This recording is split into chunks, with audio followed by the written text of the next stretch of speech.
The heavy doors creaked open, and every eye in the courtroom turned as I stepped inside.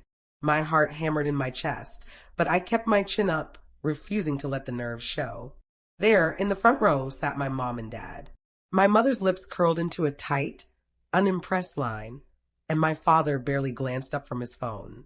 They exchanged a look, one I'd seen 1,000 times before, equal parts annoyance and disbelief, as if my very presence was an inconvenience.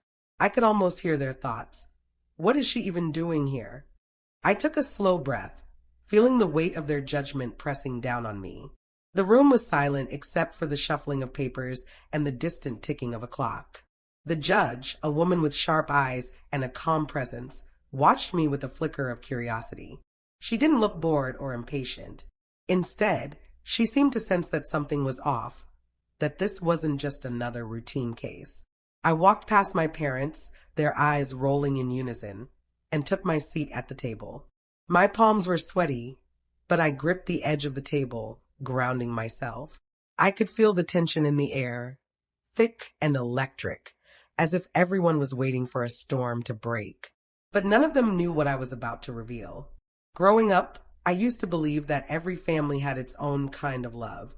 I'd watch my friends get hugged at the school gates, their parents beaming with pride at the smallest achievements, a drawing, a spelling test, a soccer goal. I wanted that warmth, that easy affection, but in our house, love was measured in size and silence. My earliest memories are of trying to earn their attention, lining up my report cards on the kitchen table, hoping for a smile or a word of praise. Instead, my mother would glance at the grades, barely nod, and move on to ask my brother about his day. He was the golden child, the one who could do no wrong. If he brought home a B, it was celebrated. If I brought home an A, it was expected, barely acknowledged. At dinner, conversations revolved around his soccer games, his friends, his dreams. I tried to join in, sharing a story from school, but my words would trail off as my father interrupted, asking my brother about his next match. Sometimes I'd sit in my room, listening to their laughter downstairs, wondering what it would feel like to be included, to be wanted. Birthdays were the hardest. My brother's parties were grand affairs, balloons, cakes, a house full of friends and family. Mine were quiet, almost forgotten, a single candle on a store-bought cupcake, my parents distracted, their minds elsewhere. The older I got, the more invisible I became. If I needed help with homework, my mother would sigh, telling me to figure it out myself. If I was sick, my father would grumble about missing work. When I won a writing contest in 8th grade, I left the certificate on the fridge for weeks, hoping someone would notice. No one did. My brother, meanwhile, was showered with praise for every minor accomplishment. He'd tease me, calling me the ghost, and my parents would laugh, never realizing how much it hurt. I learned to keep my feelings to myself, to stop expecting anything from them. I watched as my brother grew bolder, knowing he could get away with anything.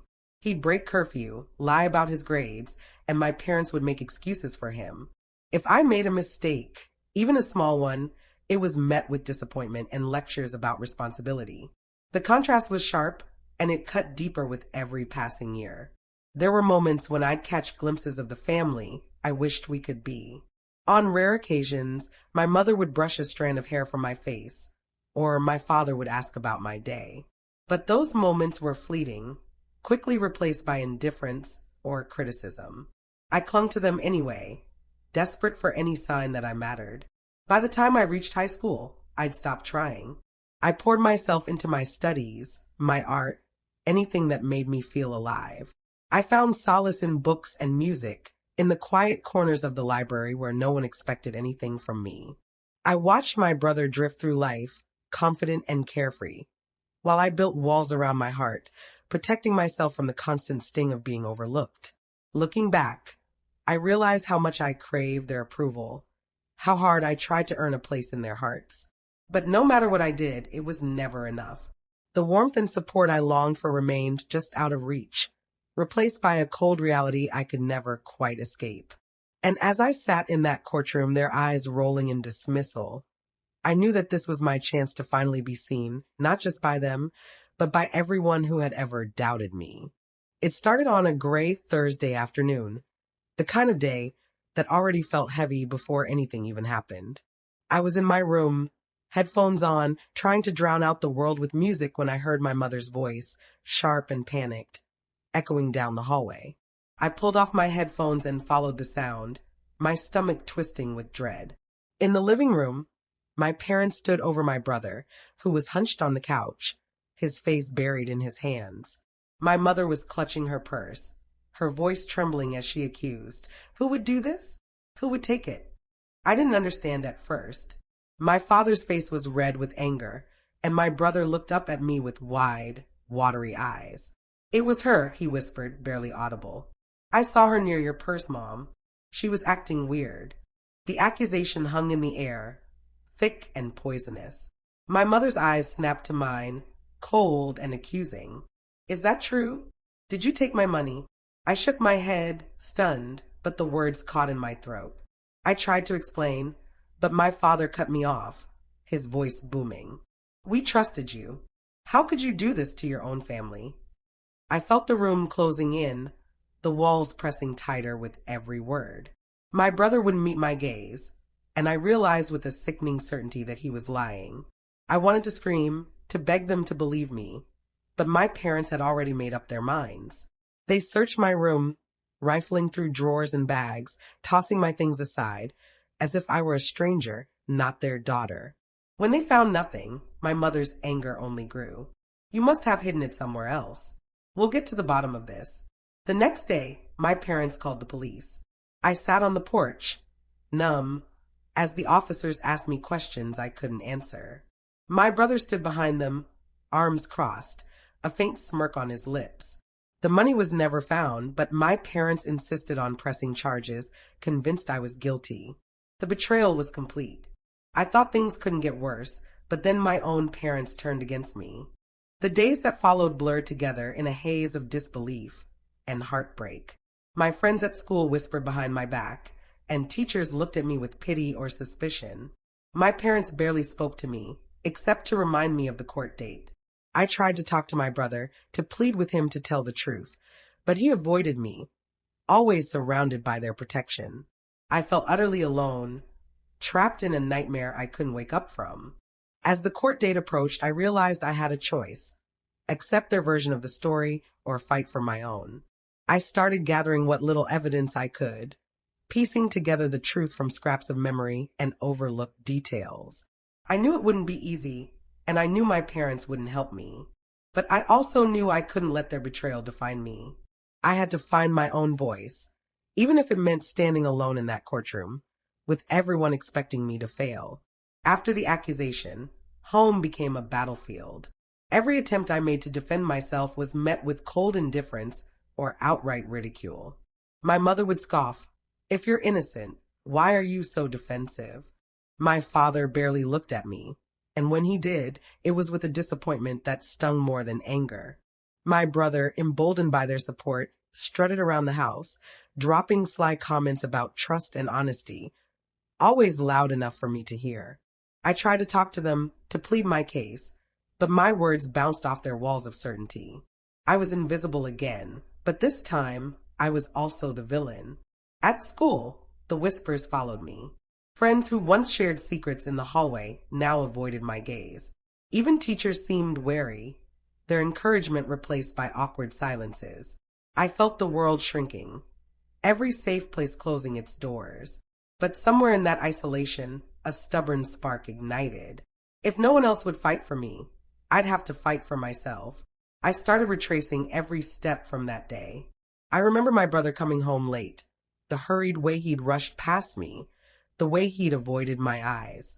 I thought about the missing money, how my mother always left her purse in the kitchen, and how my brother had been alone in the house before I got home. I began to write everything down, every detail, no matter how small. I checked the trash, the laundry, even the backyard, searching for anything that might prove my innocence. One afternoon, desperate for help, I reached out to Miss Carter, my English teacher. She'd always encouraged me to speak up, to trust my instincts. I told her everything, my voice trembling with fear and hope. She listened, really listened, and didn't look at me like I was a lost cause. "You need to document everything," she said. "And if you remember anything unusual, write it down. Sometimes the truth hides in the details." Her belief in me was a lifeline, and I clung to it. I also confided in my friend Maya, who had always been good at noticing things others missed. She remembered seeing my brother at the corner store the day the money disappeared, buying snacks with a wad of cash. "He said he won it from a bet," she recalled, frowning. "But he never has that kind of money." It was a small detail, but it gave me hope. Together, we started piecing together a timeline, comparing notes and memories. Meanwhile, my parents grew more confident in their case. They met with their lawyer, rehearsed their statements, and talked openly about how disappointed they were in me. I overheard my mother telling a neighbor, "We have to set an example. She needs to learn there are consequences." Their certainty was a wall I couldn't break through, but it also made them careless. They stopped paying attention to what I was doing, convinced I was defeated. Late one night, unable to sleep, I remembered the security camera my father had installed in the garage after a string of neighborhood break-ins. He'd always complained about the hassle of checking the footage, but I wondered if it might have captured something. The next day, while my parents were out, I found the old laptop he used to store the recordings. My hand shook as I scrolled through hours of grainy video, my heart pounding with every click. And then I saw it, my brother, sneaking into the house through the garage, glancing over his shoulder before slipping something into his backpack. The timestamp matched the afternoon the money went missing. I watched the clip over and over, hardly daring to believe it. This was it. Proof that I wasn't lying, that I wasn't the thief. But doubt crept in. Would anyone believe me? My parents had already made up their minds. My brother was their golden child, and I was the disappointment. Even with evidence, would they see the truth? Or would they find a way to explain it away? I saved the footage, backing it up in 3 different places, terrified it might disappear. I printed out screenshots, wrote down the timeline, and prepared my statement for court. The days leading up to the trial were a blur of anxiety and determination. My parents barely spoke to me, too busy preparing their case. My brother avoided me, but I caught him watching me with a nervous edge he hadn't shown before. I kept my discovery to myself, afraid that if I revealed it too soon, it might vanish or be dismissed. I found something that changed everything. But would anyone believe me? The day of the hearing arrived, and the courthouse felt colder than I'd imagined. My parents walked ahead of me, their heads held high, exchanging confident whispers as if the outcome was already decided. My mother wore her favorite pearls, and my father's suit was pressed to perfection.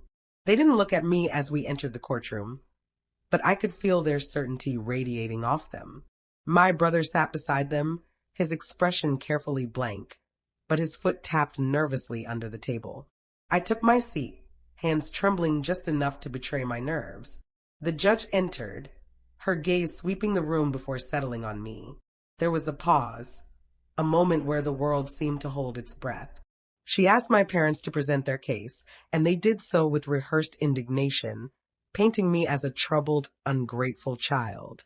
My mother's voice quivered with disappointment, my father's with righteous anger. They spoke of trust broken, of lessons that needed to be learned. When it was my turn, I stood, my voice quiet but steady. I could feel their eyes on me, waiting for me to falter. Instead, I took a deep breath and explained my side, laying out the timeline, the inconsistencies, the things that hadn't made sense. I saw the judge's interest sharpen, her pen pausing over her notepad. Then, I revealed the security footage. The room shifted. My parents' faces froze, confusion flickering across their features. I handed the judge the screenshots, described the video, and explained how the timeline matched the day the money disappeared. The judge leaned forward, studying the evidence, her expression unreadable. My parents exchanged glances, their confidence wavering for the first time. My brother's face drained of color. The judge asked him to respond, and for a moment, he was silent, caught off guard by the unexpected turn. The mood in the room changed. Suddenly, I wasn't the only one under scrutiny. I stood a little taller, my fear replaced by a quiet strength. For the first time, I felt seen. The judge's eyes lingered on the screenshots, her brow furrowing as she compared the timestamps and details I'd provided. The silence in the courtroom was absolute, broken only by the faint hum of the overhead lights. My parents, so sure of themselves just moments before, now looked uncertain, their confidence slipping away with every second the judge spent reviewing the evidence. My mother's hand trembled as she reached for my father's arm, and my brother sat rigid, his face pale and drawn. The judge finally looked up, her gaze sharp and direct. This footage clearly shows someone entering the house through the garage at the exact time the money went missing. Mr. and Mrs. Carter, can you confirm who this is? My father opened his mouth, but no words came out. My mother's lips parted in shock, her eyes darting between the judge and my brother.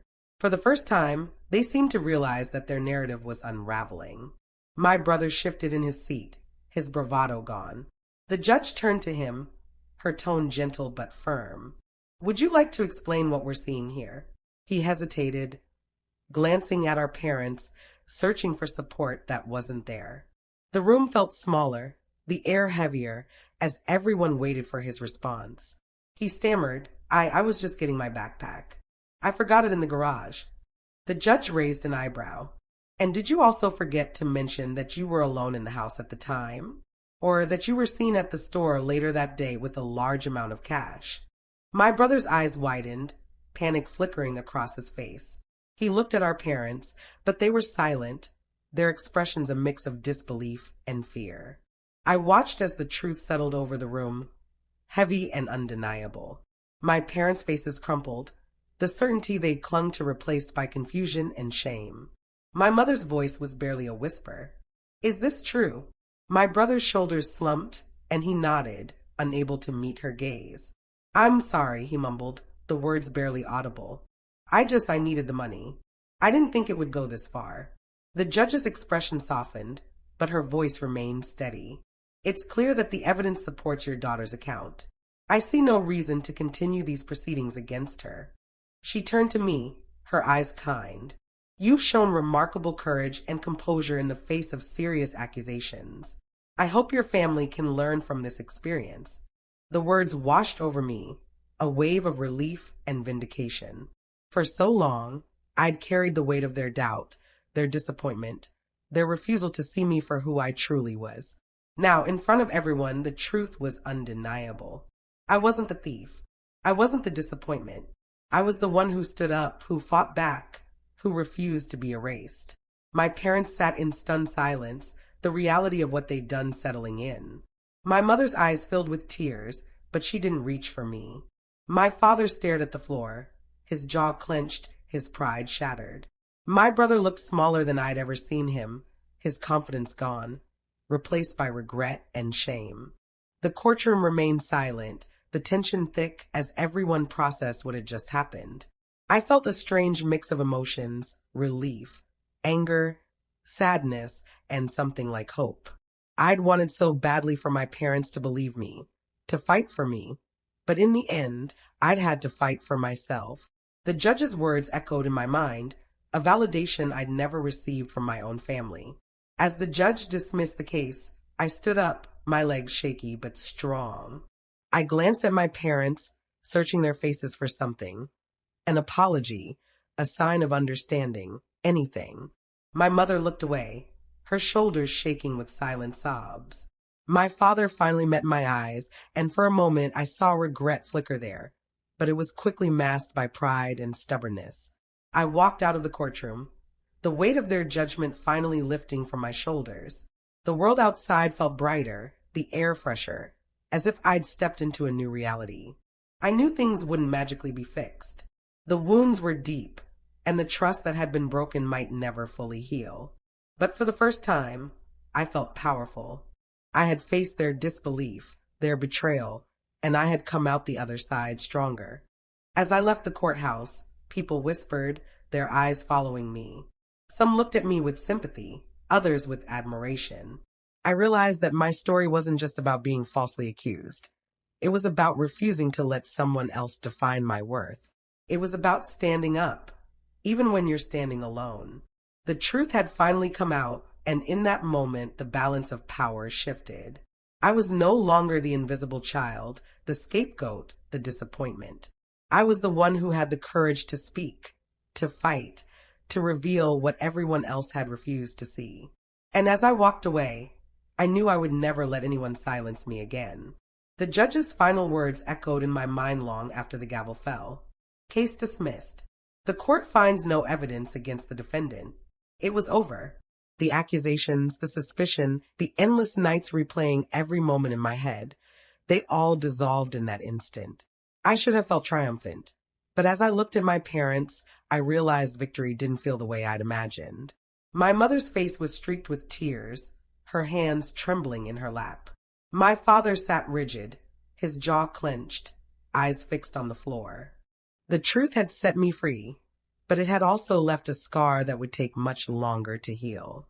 We left the courtroom in silence, the three of us walking side by side, but feeling miles apart.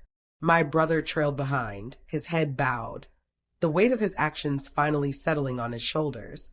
Outside, the world moved on as if nothing had happened, but for us, everything had changed. My parents avoided my gaze, their confidence shattered, their certainty replaced by a quiet, uncomfortable shame. I wanted to reach out, to say something that would make it all better, but the words wouldn't come. There was too much hurt, too much left unsaid. That night at home, the house felt emptier than ever. My parents retreated to their room, the door closed tight. My brother lingered in the hallway, his eyes red, but he didn't apologize. I sat on my bed, the evidence still saved on my laptop, proof of what I'd endured and survived. Relief washed over me in waves, but so did sadness. I had wanted them to believe in me, to fight for me, but in the end, I'd had to fight alone. Yet beneath the sadness, something new began to grow, a quiet confidence, a sense of self-worth that didn't depend on their approval. I realized I was stronger than I'd ever given myself credit for.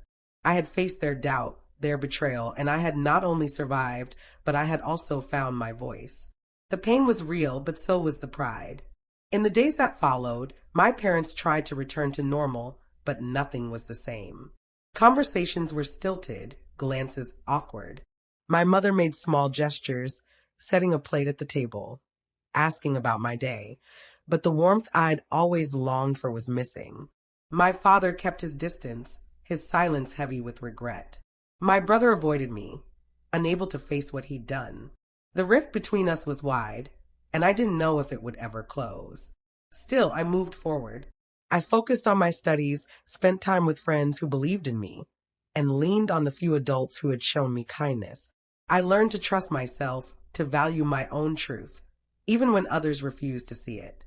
The pain of my family's betrayal lingered, but it no longer defined me. Justice had been served, but the cost was high. I had lost the family I thought I knew, but I had found something more important, my own strength. And as I looked toward the future, I knew I would never let anyone make me feel invisible again. Months have passed since that day in court, but the memory still lingers, sharp and clear. Sometimes I catch myself replaying it, wondering if things could have turned out differently, if my family could have chosen to believe in me instead of the easy lie. But I don't dwell on the pain the way I used to. Life has moved forward, and so have I. I found support in unexpected places. Miss Carter became more than just a teacher. She became a mentor, someone who reminded me that my voice mattered. Maya and I grew closer. Our friendship deepened by everything we'd been through. I started spending more time with people who saw me for who I was, not who they wanted me to be. Slowly, I built a new sense of family, one rooted in trust and acceptance. At home, things are quieter. My parents are still learning how to face what happened. My mother tries, in her own awkward way, to reach out. Sometimes we share a cup of tea in the kitchen, the silence between us less heavy than before. My father is more distant, but every now and then, I catch a look of regret in his eyes. My brother and I barely speak, but I've let go of the anger. I know now that his choices were his own, and I refuse to carry the weight of his mistakes. I've changed, too. I'm not the invisible girl anymore, desperate for approval. I've learned to trust myself, to stand up for what's right, even when it means standing alone. The pain of betrayal hasn't disappeared, but it no longer controls me. Instead, it's become a part of my story, a reminder of how far I've come. Looking back, I realized that the courtroom wasn't just a place where I cleared my name. It was where I found my strength, where I learned that my worth isn't defined by anyone else's belief in me. I still hope for healing, for forgiveness, for a day when my family can come together without the shadow of the past. But even if that day never comes, I know I'll be okay. I learned that sometimes you have to stand alone to finally be seen.